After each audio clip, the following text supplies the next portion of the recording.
Welcome to the Sleeping Barber podcast. Welcome back to another episode of the Barber's Brief.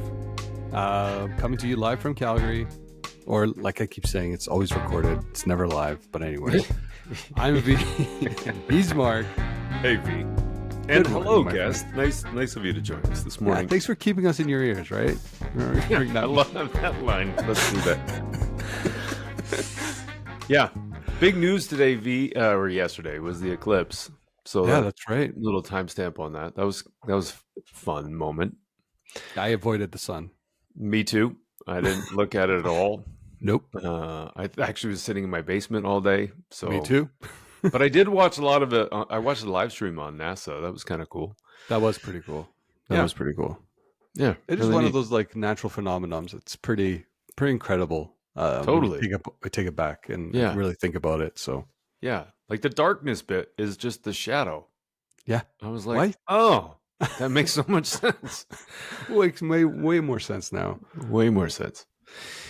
Well, V, let's get into this today. We have got a lot of great stories. We cut one We from cut our regular stories. rotation because we're going to try and do this in a shorter period of time. So That's right. Yeah, get it closer to the 20 minutes that we never hit. But We never hit 20 minutes. Well, let's Okay. try. Let's try. Yeah, All right, let's do you're up this. first. What do you got News. first? LinkedIn is getting into CTV. Whoa. Yeah. No one saw this coming. I am like genuinely super excited for that inventory to become available. So LinkedIn has got program or a connected TV connection now, so that they've got access to Roku, Samsung, and NBC Universal inventory. Expands off-platform reach and creates new video-based opportunities for a lot of B2B brands. Right. Secretly in my little heart, it's so exciting because I think it is one of those things that will accelerate the quality of creative in B2B. There's Yeah. a lot of studies that say B2B creative is generally shit. And then will help us get away from just product feature, product shitness. feature. Yeah, like it creative I'm matters. with you. It matters a lot. And there's like so many opportunities now to reach people through a different medium, especially. Like, I think it's just really cool. Actually, your ad of the week this week that you've picked, I think is a perfect example of this. Yeah. Yeah. But anyways. Yeah. So that's that. What do you got? Well, privacy tools are falling short. So there was a study that was done. They really kind of took a moment to understand like the cookies and some of the pixels, and it seems like it's actually not protecting all the consumers like they're meant to, unfortunately. So digital privacy efforts continue to fall short of fully protecting consumers and marketers, especially as tracking becomes more sophisticated. So now, while cookies have been a part of the conversation for God knows how many years, especially really heightened over the last few months, other tracking tools such as pixels can often be overlooked. And this is where essentially this study really leaned into. Yeah. So the report evaluated over almost 3,500 websites across healthcare, tech, finance, and even retail. And I think it even includes some S&P websites as well. And they realized while they were using, say, consent banners, 67% of those banners were available. The cookies often loaded before consent was even given. It's like, gotcha. Jesus. That's wicked. Yeah. 10% of websites share sensitive data with third parties, so highlighting the privacy risks. Yeah. Marketers are being advised to prioritize transparency, limit data collection, and adapt to the evolving regulatory landscape. We're going to include the link. On the marketers. Like they're putting it on the marketers again. Like The people that want all this, that were forced to put the cookie that's a good tracking point, actually. off. They're saying it's on you to fix it. Now fix it, marketers. Go ahead. Yeah. So this, for me, this is a big red flag here. Like, holy smokes. Yeah. Anyways, Yeah. just thought I'd share that. Be careful out there, everybody. It's the wild, wild west still. Yeah. I think, it's a good point. And really important, I think, for brands just to think about customer first here. Like, what would they want? And if you get caught stealing data, like whether organizations or the governing bodies say that you should or shouldn't do something, it shouldn't matter. You should just do the right thing. Just do the right thing. Well, there's a really great article about media grows markets from Mark Pritchard. So for anyone that doesn't know, Mark Pritchard is the chief brand officer at P&G. He's been there for a long time. Really well known, really well respected marketer. Yep. This one is a bit of a longer story, which is one of the reasons why we cut the other stories. But so he's talking about, in general, like his philosophies around media and why it's and how at P&G they view it. So growing markets is P&G's top priority. This is all quotes from his article, which means that their priorities on making the size of the pie bigger, not just taking what's ever there. So kind of that, acquiring versus creating, that kind of thing. So like they're really focused on creating more customers. And so media, in his perspective, is the most undervalued, underused, and underappreciated method for accelerating market growth.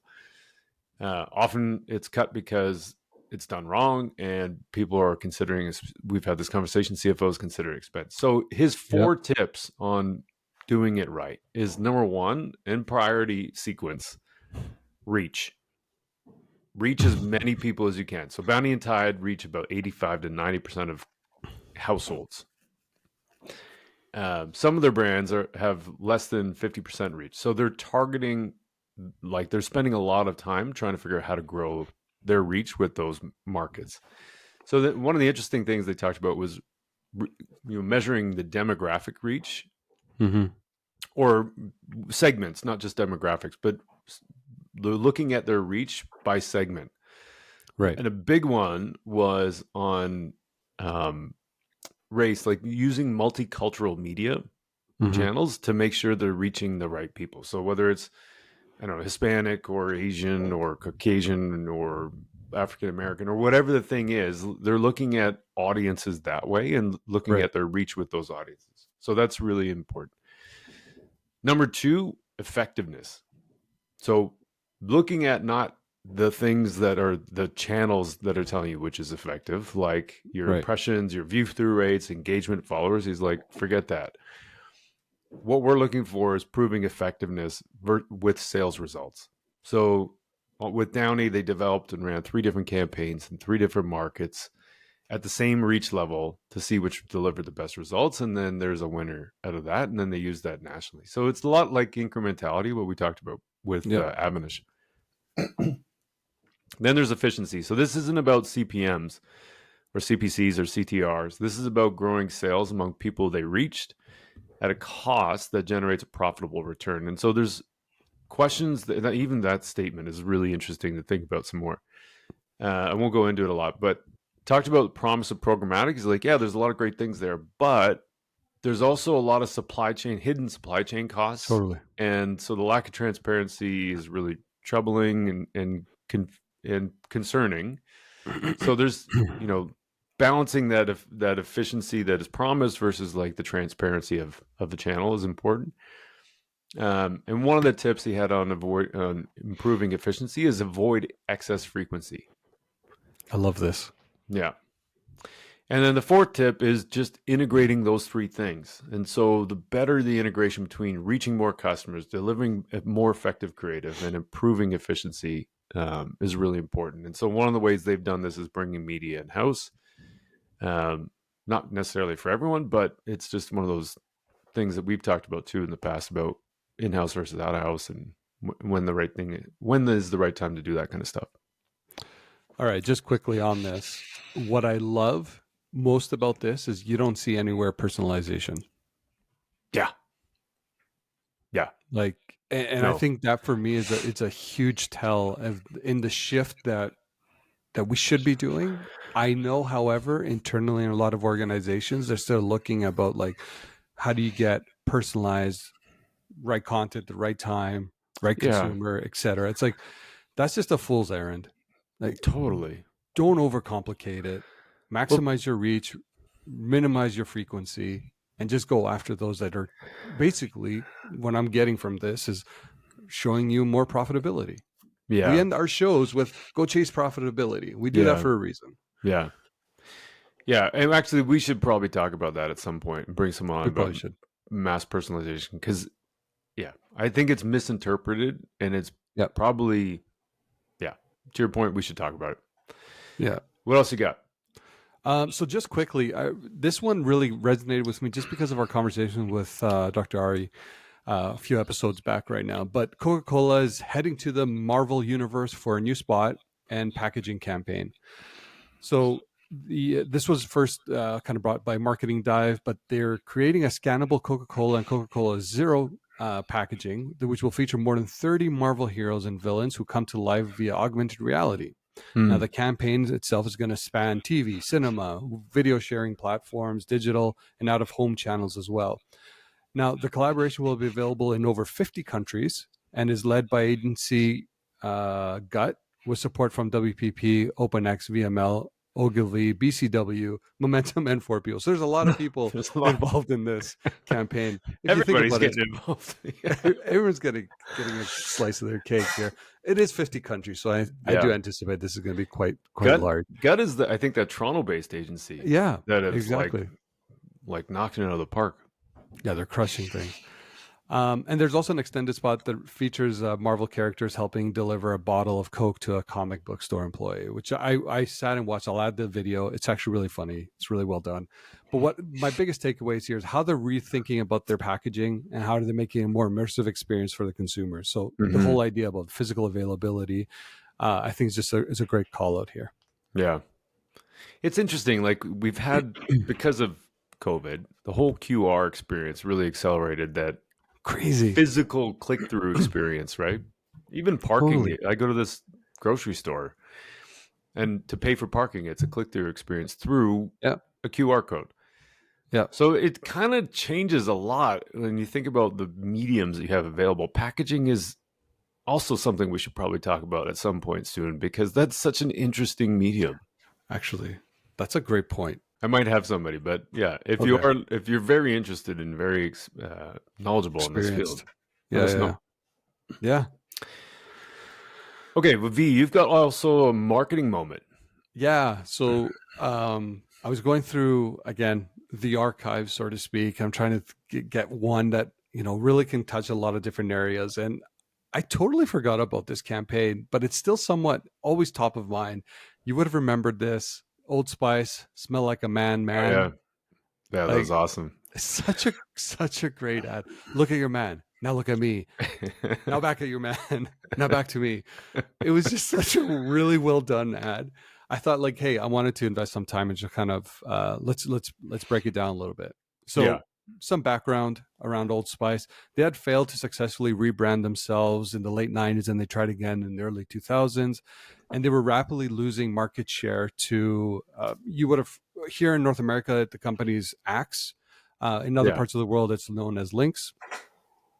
Their biggest issue seemed to be that Old Spice was marketed their product to an aging demographic, an aging population, which resulted in that diminishing return over the long term.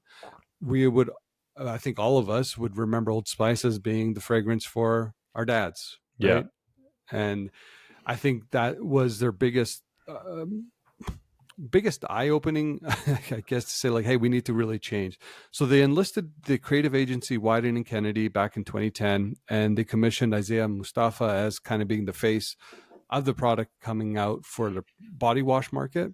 Yeah. And literally, I would say it was like an overnight success. It changed the whole category in a whole. Yeah.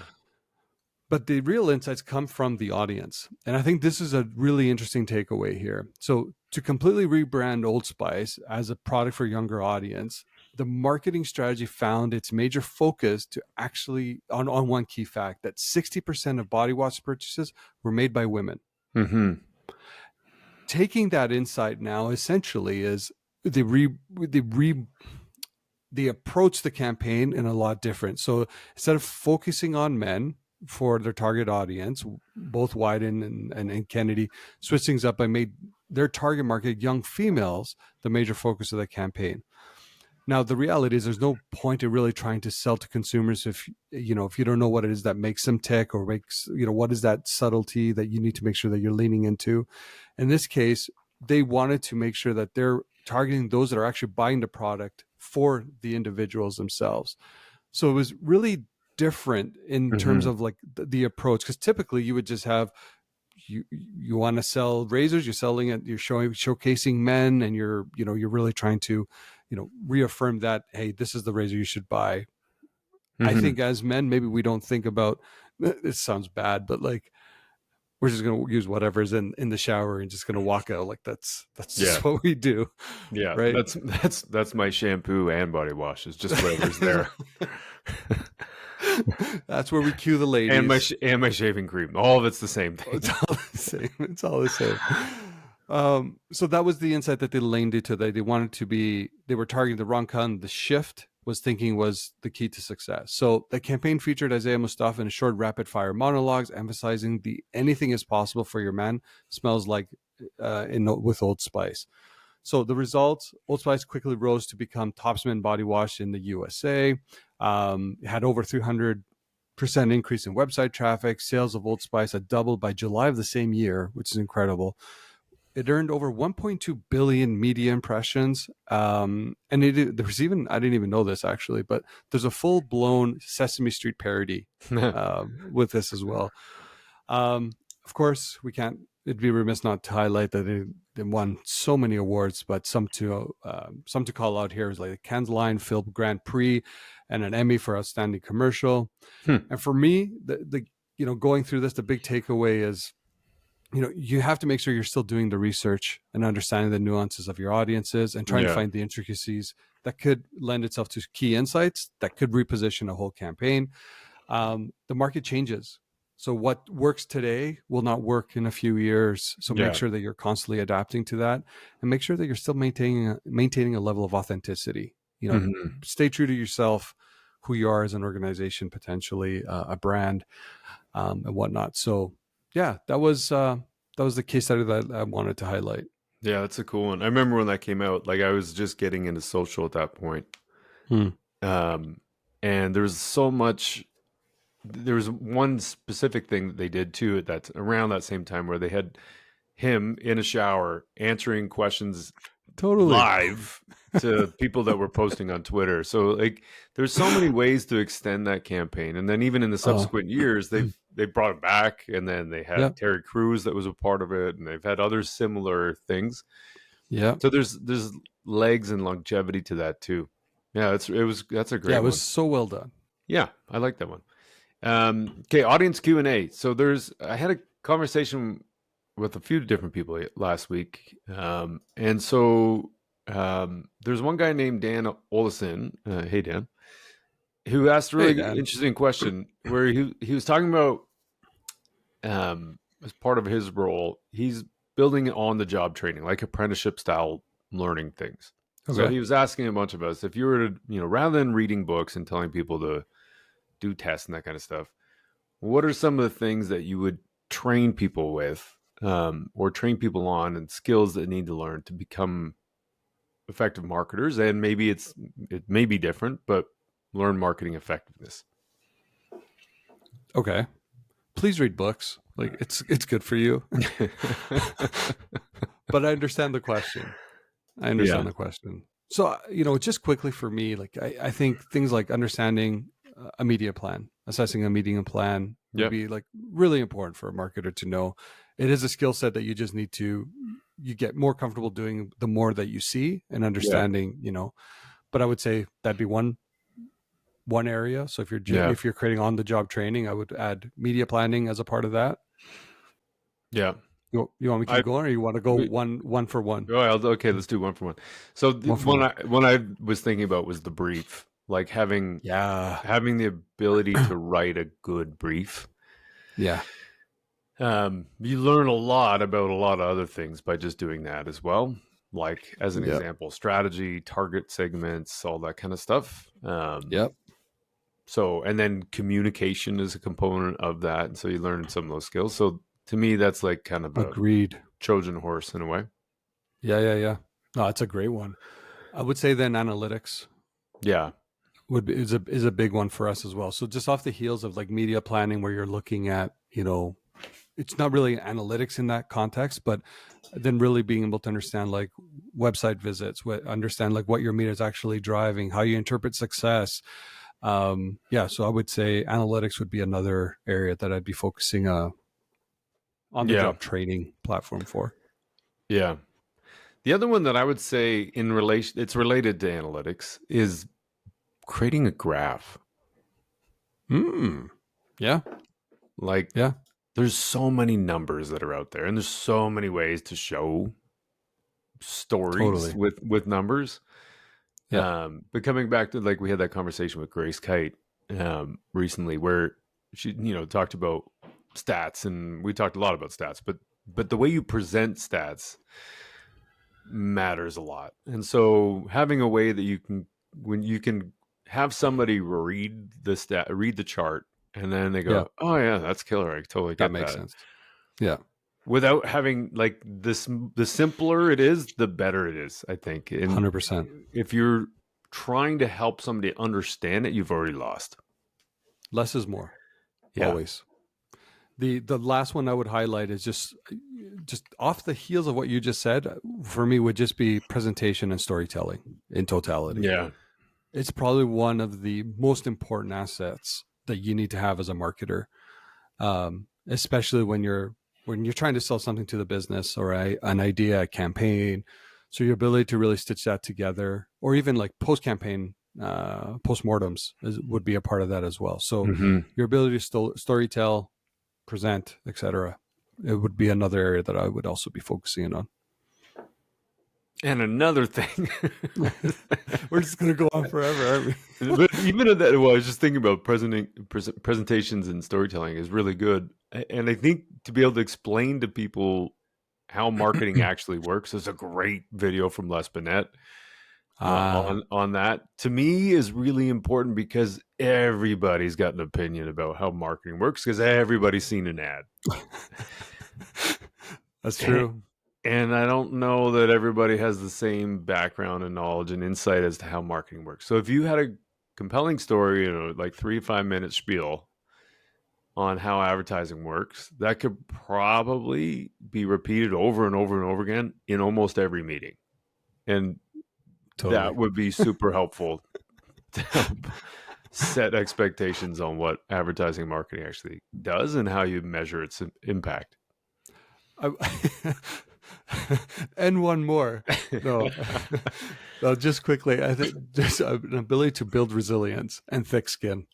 Oh yeah, that's a good one. You do become the punching bag a little bit for the organization. You're always to blame if things aren't going well. When things are going well, it's rarely marketing's. It's something that happened in operation on the sales side. So just be okay that you may not get all the accolades that you believe that you deserve. And just that's a good one. Anyways, what's next question week? though, Dan? Yeah, really good question.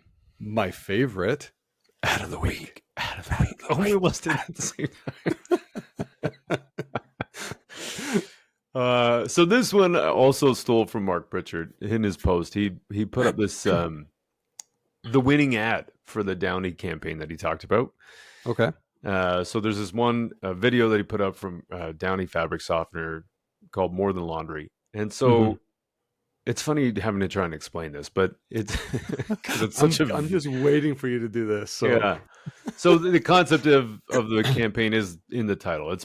Downy is a fabric softener, but it's more than just laundry. And so they have this really actually great story about, this baby being wrapped up in a blanket, and it's like, it's just a blanket until you wrap a baby. And then there's this person, I think it was a girl, leaving home maybe for the first time in a bus, going to school or something like that, and saying it's more than just a jacket. It's just a jacket until the smell brings you back home. Brings you home. Yeah. There's another one where this lady's wearing a sweater, and it looks like she's getting proposed to, and it's just a sweater until you're crying into it, and it becomes a handkerchief, that kind of thing. So it's a really, really great emotional campaign, I would say, that is compelling. It's really well done. They show the tech, like they show the Downy on the fabric. They show the product in use going into, pouring Downy into the laundry machine. There's the end slate breathing life in your laundry.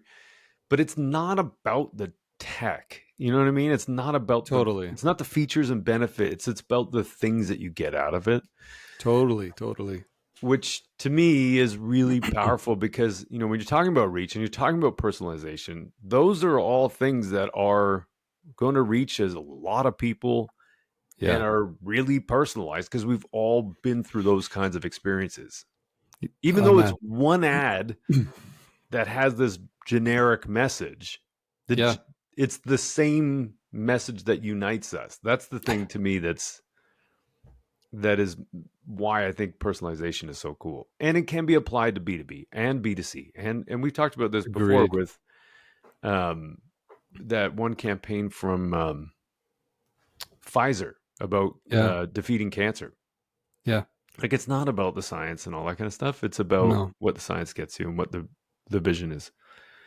And you know, like that shot of the Downy going over the fabric, you know, there was a product marketer and it's like, we have to show how this applies. I don't even think it added anything to the ad, if I'm honest, because it's such an emotive ad. I felt like that actually took away a little bit from it. So it almost felt a little forced in there. However, it just shows like a boring category like fabric softener can still do incredible things if you approach it through the right lens. And this is a fantastic ad. Yeah. And in some ways, like, I think having to find like ways to insert that stuff to check the boxes on all those kinds of things is probably still really helpful and forces more creativity. Yeah. So agreed. What a great pick. Yeah. Great pick. Thanks, V. Yeah, man. What do we got coming up? Well, we're excited about this one because we're trying something unique next week. So we're testing a new segment that's going to be called The Mindless Marketers. And we're going to be joined by Connor Byrne from That's What I Call Mine. We've had him on before when we did the year-end wrap up. And we're basically going to do a roundtable between the three of us, but we're prompting each other essentially with marketoonist cartoons or sketches.